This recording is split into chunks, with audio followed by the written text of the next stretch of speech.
तर एवढ्या कडाक्याच्या उन्हाळ्यामध्ये सकाळी जरी झाडांना पाणी टाकलं दुपारपर्यंत लगेच झाडं सुकून जातात. तर काय करायचं, किंवा मग आपण जर गावाला जाणार असेल तर आपले झाडं मग वाळून जातात, कारण त्यांना पाणी द्यायला कुणी नसतं.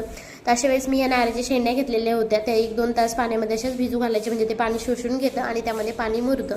पहिल्या वेळेस ठेवायचं असेल आणि नंतर आपण झाडांना पाणी टाकू तेव्हाच. तर माझं हे कोरपडीचं झाड आहे ॲलोवेराचं, तुम्ही बघू शकता सकाळीच पाणी टाकलं होतं तरी लगेच वाळून गेलेलं आहे. तर मी ह्या शेंड्या त्यामध्ये ठेवते आहे.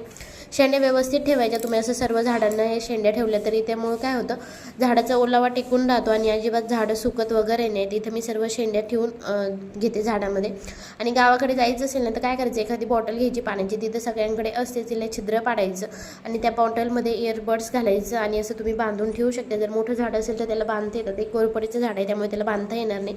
आणि व्यवस्थित बॉटल अशी बांधून द्यायची, तर एक थेंब बरोबर झाडाला पाणी भेटतं.